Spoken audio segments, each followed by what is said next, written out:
Hello friends, அஸ்ஸலாமு அலைக்கும். Welcome to ocean kitchen. இன்றைக்கி நம்ம சேனலில் ஒரு மார்னிங் பிரேக்ஃபாஸ்ட் ரெசிபி தான் பார்க்க போகிறோம். இது செய்யறதுக்கு ரொம்பவும் ஈஸி. வீட்டில் இருக்க பொருளே வச்சு ரொம்ப ஈஸியாக சுலபமாக செஞ்சிடலாங்க. ஸோ வாங்க இப்போது நம்ம வீடியோக்குள்ளே போய் எப்படி பண்ணுறது இந்த ரெசிபியை நம்ம பார்க்கலாம். இப்போது நான் இங்கே ஒரு பவுலில் 1 கப் அளவுக்கு கோதுமை மாவு எடுத்திருக்கேன். நம்ம வீட்டில் எத்தனை பேர் இருக்கோமோ அந்த அளவுக்கு நம்ம மாவு எடுத்துக்கலாம்.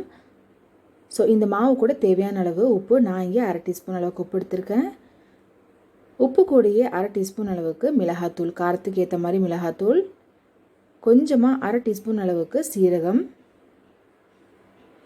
ஒரு 4 பூண்டு நல்லா இடித்து வச்சுருக்கேன், அதையும் இது கூட சேர்த்திக்கோங்க.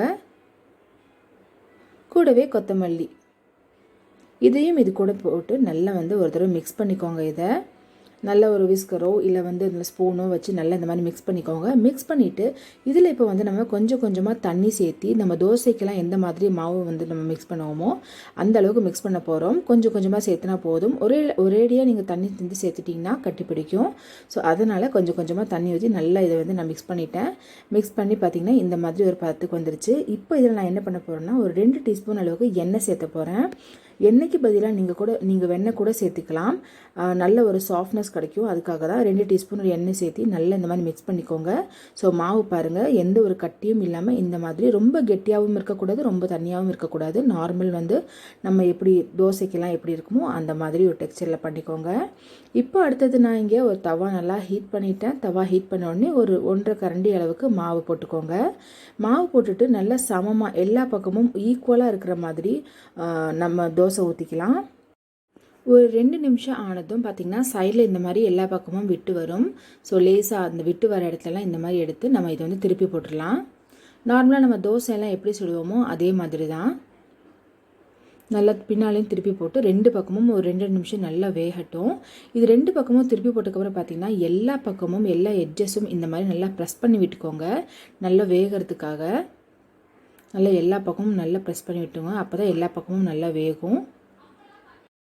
ஸோ ஒரு 5 நிமிஷம் நல்லா குக்காய் வரும்போதே உங்களுக்கு நல்லா தெரியும். ப்ரெஸ் பண்ணி விடும்போது அது சப்பாத்தி மாதிரி நல்லா உப்பி வரும் பாருங்கள்.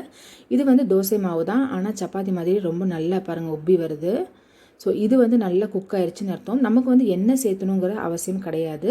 உங்களுக்கு தேவைப்பட்டால் சேர்த்துனா போதும், இல்லைனா இப்படியே நம்ம சாப்பிட்டுக்கலாம். நான் இங்கே ஒரு 1/4 டீஸ்பூன் அளவுக்கு எண்ணெய் லைட்டாக ஸ்ப்ரெட் பண்ணி விட்டுருக்கேன். உங்களுக்கு எண்ணெய் ஆப்ஷனல் தான். இதுக்கு எண்ணெய்க்கு பதிலாக நீங்கள் வெண்ணெய் கூட சேர்த்திக்கலாம், அதுவும் ரொம்ப நல்லாயிருக்கும். ஸோ 2 பக்கமும் திருப்பி போட்டாச்சு. இது பாருங்கள் ரொம்ப சூப்பராக குக் ஆயிடுச்சு. நல்ல ஒரு டேஸ்ட், நல்ல ஃப்ளேவராக காரமாக இருக்கும். கிட்டத்தட்ட அடை தோசை மாதிரி தான் இருக்கும். இதுக்கு சட்னி எது வேணுங்கிற அவசியம் கிடையாது, நார்மலாகவே சாப்பிட்டுக்கலாம்.